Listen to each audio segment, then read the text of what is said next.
Hi friend, welcome back to my channel. ಇಲ್ಲಿ ನೋಡ್ತಾ ಇದ್ದೀರಾ ಕುಂಬಳಕಾಯಿ ಪಾಯಸ ಎಷ್ಟು ಚೆನ್ನಾಗಿ ಟೇಸ್ಟಿಯಾಗಿ ಕುಂಬಳಕಾಯಿ ಪಾಯಸ ರೆಡಿಯಾಗಿದೆ ಅಂತ. ಈ ಒಂದು ಕುಂಬಳಕಾಯಿ ಪಾಯಸವನ್ನು ಮಾಡೋದಕ್ಕೆ 3 ಇಂಗ್ರೀಡಿಯೆಂಟ್ಸ್ ಇದ್ದರೆ ಸಾಕು, ಒಂದು ರುಚಿಕರವಾದ ಕುಂಬಳಕಾಯಿ ಪಾಯಸವನ್ನು ಮಾಡಿಕೊಂಡು ತಿನ್ಬೋದು. ಇವತ್ತು ಹೇಗೆ ಮಾಡೋದು ಅಂತ ನೋಡ್ಕೊಂಡು ಬರೋಣ ಬನ್ನಿ. ಅದಕ್ಕಿಂತ ಮುಂಚೆ ನನ್ನ ಚಾನಲ್ ಇನ್ನೂ ಯಾರೇ ಸಬ್ಸ್ಕ್ರೈಬ್ ಮಾಡ್ಕೊಂಡಿಲ್ಲ, ದಯವಿಟ್ಟು ಚಾನಲ್ ಸಬ್ಸ್ಕ್ರೈಬ್ ಮಾಡ್ಕೊಳ್ಳಿ. ಹಾಗೆ ಇನ್ನೂ ಹೊಸ ಥರದ ರೆಸಿಪಿಗಳನ್ನು ನಿಮಗೆ ನಾನು ಶೇರ್ ಮಾಡ್ತಾ ಹೋಗ್ತೇನೆ. ಈಗ ಕುಂಬಳಕಾಯಿ ಪಾಯಸವನ್ನು ಮಾಡೋದಕ್ಕೆ ನಾನು ಒಂದು ಕುಂಬಳಕಾಯಿಯನ್ನು ತಗೊಂಡು ಈ ರೀತಿಯಾಗಿ ಚಿಕ್ಕದಾಗಿ ಪೀಸ್ ಮಾಡಿ ಈಗ ಒಂದು ಕುಕ್ಕರಲ್ಲಿ ಹಾಕಿ ಇಟ್ಟಿದ್ದೀನಿ.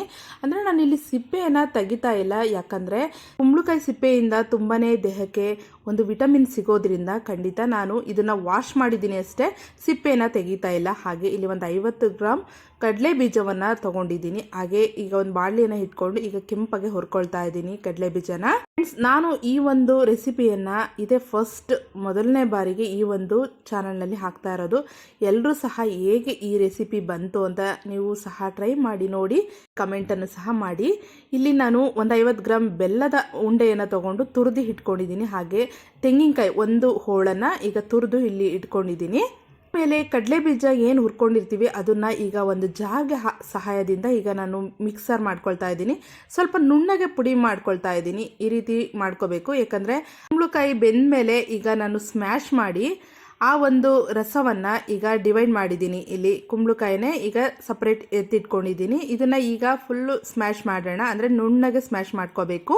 ಕಡಲೆ ಬೀಜನ ಯಾಕೆ ನಾನು ನುಣ್ಣಗೆ ಮಾಡ್ಕೊಂಡಿದ್ದೀನಿ ಅಂದರೆ, ಈಗ ನಾನು ಸ್ಮ್ಯಾಶ್ ಮಾಡಿದ ನಂತರ ಅದಕ್ಕೆ ಹಾಕಿ ಈಗ ಫುಲ್ಲು ಅದನ್ನು ಮಿಕ್ಸ್ ಮಾಡಿದ ನಂತರ ಅದಕ್ಕೆ ಎಲ್ಲದಕ್ಕೂ ಹೊಂದ್ಕೋಬೇಕು.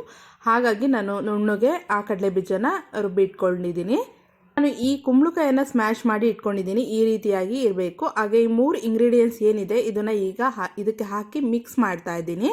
ಚೆನ್ನಾಗಿ ಎಲ್ಲನೂ ಸಹ ಈಗ ಮಿಕ್ಸ್ ಮಾಡಬೇಕು, ಯಾಕಂದರೆ ಇದು ಗಟ್ಟಿ ಇರೋ ಕಾರಣ ಈಗ ಅದನ್ನೆಲ್ಲನೂ ಸಹ ಹದವಾಗಿ ಈಗ ನಾವು ಮಿಕ್ಸ್ ಮಾಡ್ತಾ ಹೋಗೋಣ. ಈ ರೀತಿಯಾಗಿ ಕುಂಬಳಕಾಯಿ ಪಾಯಸವನ್ನು ಮಾಡಿ ಎಷ್ಟು ರುಚಿಯಾಗಿ ಬರುತ್ತೆ ಅಂದರೆ ಅಷ್ಟು ಚೆನ್ನಾಗಿರುತ್ತೆ. ಇದನ್ನು ನಾನು ನಮ್ಮ ಅಮ್ಮನಿಂದ ಕಲ್ತಿದ್ದು. ತುಂಬಾ ಟೇಸ್ಟಿಯಾಗಿ ಮಾಡ್ತಾರೆ ನಮ್ಮಮ್ಮ. ಇದೇ ರೀತಿಯೇ ತರ್ಬೋದು. ಈ ರೀತಿಯಾಗಿ ಎಲ್ಲನೂ ಈಗ ನಾನು ಮಿಕ್ಸನ್ನು ಮಾಡಿದ್ದೀನಿ. ಹಾಗೆ ಒಂದು 5 ಮಿನಿಟ್ ಇದನ್ನು ಈಗ ಬಿಸಿ ಮಾಡ್ತೀನಿ. ಬಿಸಿ ಮಾಡಿದ ನಂತರ ಇನ್ನೇನು ಕುಂಬಳಕಾಯಿ ಪಾಯಸ ರೆಡಿ ಆಯಿತು. ನೋಡ್ತಾ ಇರ್ಬೋದು, ಇಲ್ಲಿ ತುಪ್ಪ ಹಾಕಿದ್ದೀನಿ. ತುಪ್ಪ ಹಾಕ್ಕೊಂಡು ಸವಿತಾ ಇದ್ದರೆ ಎಷ್ಟು ಟೇಸ್ಟಿಯಾಗಿರುತ್ತೆ ಅಂದರೆ ಅಷ್ಟು ಚೆನ್ನಾಗಿರುತ್ತೆ. ಈ ಒಂದು ವಿಡಿಯೋನ ನಾನು ಹೆಣ್ಣು ಮಾಡ್ತಾ ಇದ್ದೀನಿ. ಎಲ್ರಿಗೂ tata bye bye, take care.